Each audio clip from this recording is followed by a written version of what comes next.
Bonjour à tous, je suis ravi de vous retrouver aujourd'hui dans ce nouvel épisode, le 490e, avec pour orateur principal, Khabib Nurmagomedov.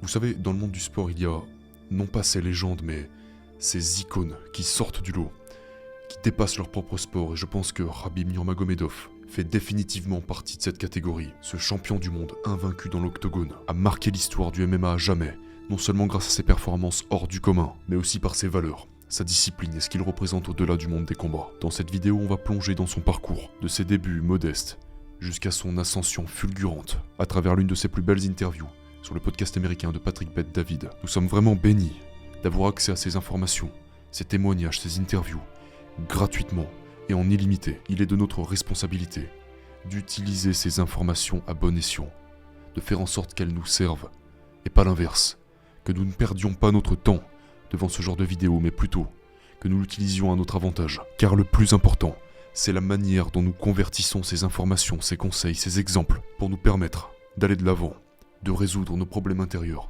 et de faire ce qu'il faut pour devenir un meilleur être humain. Si tu es nouveau sur cette chaîne, je te souhaite la bienvenue, mais sache que tu fais partie d'une incroyable communauté qui existe depuis 5 ans maintenant, qui rassemble les personnes les plus motivées, ambitieuses, disciplinées de francophonie. La raison pour laquelle je crée ces vidéos depuis 5 ans, c'est pour vous, c'est pour moi également, c'est pour nous tous.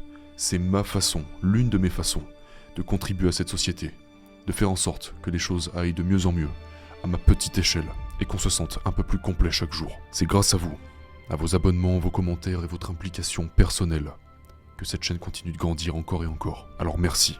Si tu le souhaites, tu peux rester jusqu'à la fin de cette vidéo, je te promets que tu seras pas déçu. Si tu ne le souhaites pas, tu peux te casser avant, c'est pas grave. Je ne pense pas que Khabib passait autant de temps sur un écran pour devenir l'homme qu'il est devenu aujourd'hui. Allez, on y va. Je te souhaite un excellent visionnage.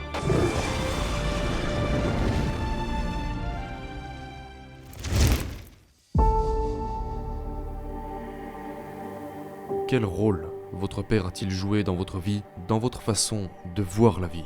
Vous savez, c'était... Mon père, pour moi, c'était comme... Avant tout, c'était mon père. Deuxièmement, c'était mon coach. Et nous avons passé... J'ai passé toute ma vie avec lui. Même quand on était en camp d'entraînement, vous savez, que ce soit à la maison, la salle, je veux dire, partout où j'étais, j'y étais avec mon père. Et il était comme un ami. On avait une relation très très fusionnelle. Vous savez, et pour moi, il était vraiment tout pour moi.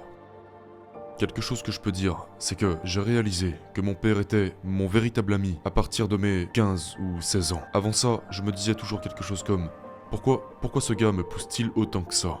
Vous savez, on s'entraînait tellement dur, que ce soit en lutte ou même avec des ours, des animaux, on a fait tellement de choses. Et quand j'étais amateur, je faisais de la compétition dans tous les sports. J'ai fait de la lutte, du sambo, du MMA, même du judo. Et c'est quand j'ai eu 15 ou 16 ans que je me suis vraiment rapproché de mon père. J'ai réalisé quel était son système. J'ai compris ce qu'il attendait de moi. D'une certaine manière, j'ai tout compris à ce moment-là. Et nous sommes devenus vraiment proches. Mais avant ça, c'était peut-être dû à l'écart d'âge ou peut-être que c'était juste l'adolescence, genre... Je ne sais pas. Donc avant ça, j'étais comme... Bien sûr, je suivais toutes ses règles. Mais la plupart du temps, je n'étais pas en accord avec lui. Quelles sont les choses que votre père vous a apprises et qui vous ont marqué à un jeune âge? En ce qui me concerne, tout au long de ma vie, j'ai suivi un programme, vous savez. Il y a des règles, il y a de la discipline. Et pour moi, c'est juste une question de chiffres, par rapport à tout ce que je dois faire. Et faire ces choses au moment où je dois les faire. Par exemple, vous devez vous réveiller à 6 ou 7 heures du matin, puis aller vous entraîner. Ensuite, vous rentrez à la maison, prendre votre petit déjeuner, vous allez à l'école, vous rentrez, vous faites vos devoirs, vous retournez vous entraîner, vous rentrez à nouveau, vous mangez, vous dormez, vous répétez. C'est comme ça. Vous savez, beaucoup de gens pensent, genre, pour devenir champion du monde, devenir le meilleur au monde, ce n'est pas tâche facile. Pour parvenir à cet objectif, vous devez être concentré absolument toute votre vie. Et bien sûr, mon père m'a enseigné la religion, il m'a enseigné la discipline, les règles. La chose principale qu'il m'a enseignée, c'était le respect. Tu dois respecter la salle, tu dois respecter les coachs, tu dois respecter les sparring partners. Tu dois respecter tout le monde. Tu ne peux pas te battre dans la rue parce que tu sais comment blesser les gens. Tout était une question de respect. Et tu sais, quand quelqu'un essayait de m'intimider ou de me manquer de respect, c'était vraiment pas une très bonne idée de faire ça. Pour en revenir à toi, tu as dit que chaque jour, c'était l'entraînement, que tu devais montrer du respect, toutes ces choses-là, que c'est ce que disait ton père. Rabib, était-il en train de te vendre le rêve qu'un jour tu serais champion? Est-ce que c'est ce que tu voulais faire? Ou est-ce qu'il avait des attentes envers toi, en te disant ce que tu devais faire?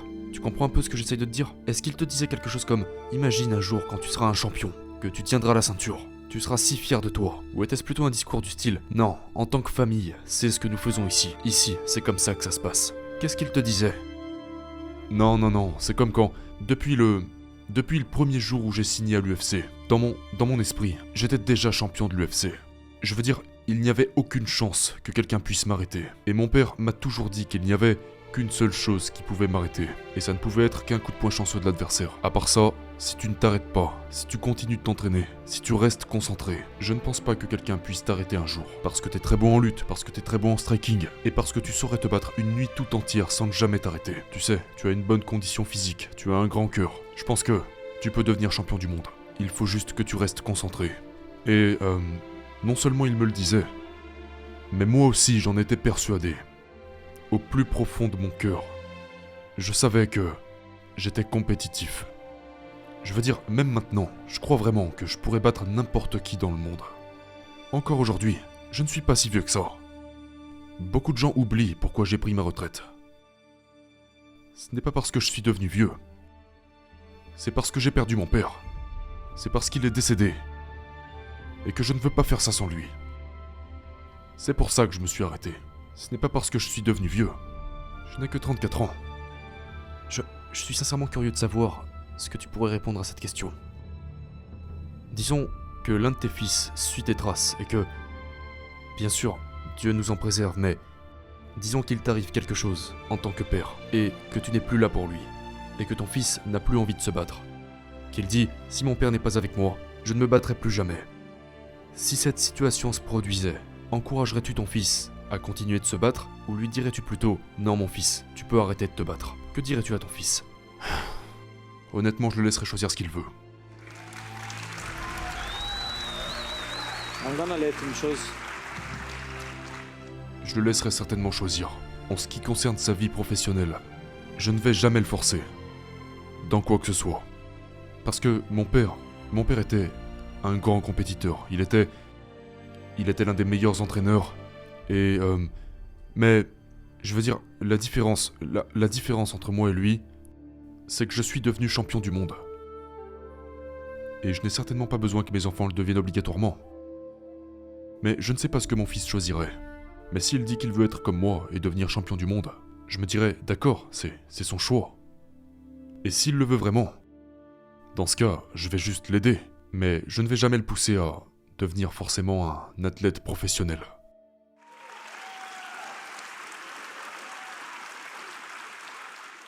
Mais il n'a pas le choix sur une chose. C'est un homme, et il va s'entraîner. Il doit être fort. Zéro compromis. Zéro compromis. À l'heure actuelle, il a presque 6 ans, et il s'entraîne tous les jours.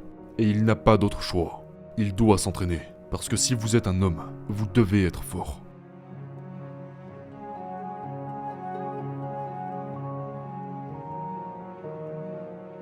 Je vais te poser une question un peu technique. Je sais que tu es quelqu'un qui respecte beaucoup les traditions et que cette question risque d'être difficile pour toi. Si tu n'es pas à l'aise à l'idée de répondre à cette question, cela ne me dérange pas du tout. En Amérique, nous avons quelques centaines de genres. Combien de genres avez-vous en Russie?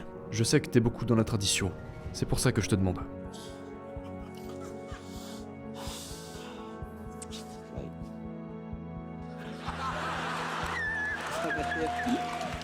Je veux dire, ici, je ne vois que des femmes et des hommes. Il n'y a pas d'intermédiaire. J'ai grandi dans un endroit très traditionnel, avec une famille très traditionnelle. Et j'en suis très heureux. Je veux dire, je viens des grandes montagnes, et là-bas, soit t'es un homme, soit t'es une femme.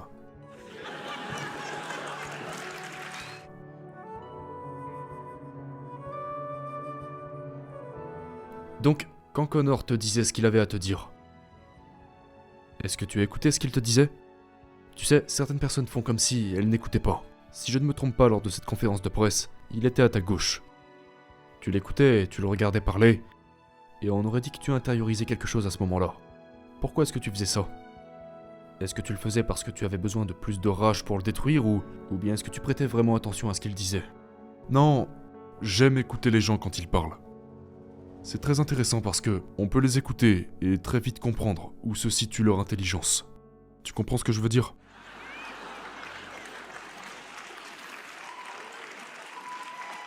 Si tu es stupide, qu'est-ce que tu vas pouvoir faire? Tu ne pourras rien faire du tout. Comment pourrais-tu, si tu ne peux même pas te contrôler toi-même, comment pourrais-tu avoir un contrôle sur moi? Comment? Je veux dire, si tu n'as même pas un minimum de contrôle envers ta propre personne, ni sur celle de ta propre famille. Tu dois rester calme, ne pas parler comme ça devant beaucoup de personnes parce que ils vont comprendre très vite qui tu es. C'est mieux de ne pas parler, tu sais. Et oui, je l'ai écouté. Peut-être que des fois il a dit de bonnes choses et que je me trompe. Tu sais, on est tous humains, on peut faire des erreurs. J'écoutais ce type et je me disais, ok, il a dit ça, ok. Ce genre de personne ne va jamais pouvoir me battre. Nous ne sommes pas vraiment au même niveau.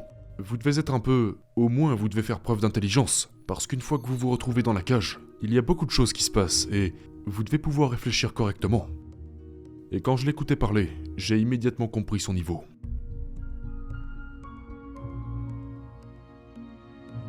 Est-ce que tu es plus performant quand tu es en colère?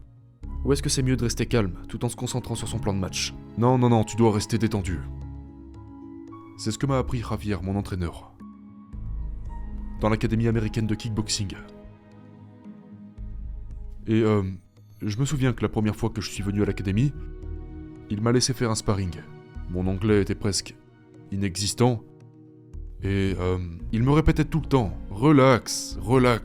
Et dans ma tête j'étais comme, relax, ça doit vouloir dire que je dois y aller plus fort.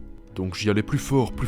À un moment il m'a dit, hey, tu dois m'écouter, relax. Et moi dans ma tête, comme je comprenais rien en anglais, je me disais, d'accord, relax. Ça veut dire que je dois y aller encore plus fort, c'est normal, on est en sparring. Et c'est au bout d'à peu près une année que j'ai compris que relax signifiait se détendre. Et à ce moment-là, je suis allé vers mon entraîneur et je lui ai dit, coach, je suis vraiment désolé. Depuis tout ce temps, je croyais que relax voulait dire d'y aller encore plus fort. Et il était là, il m'a dit, mon Dieu, c'est pas vrai.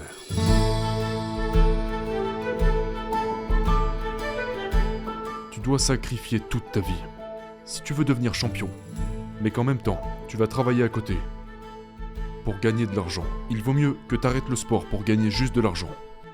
Parce que si tu n'es pas prêt à tout sacrifier, même si t'es concentré à 99%, il faut que tu sois concentré à 100% si tu veux devenir champion du monde.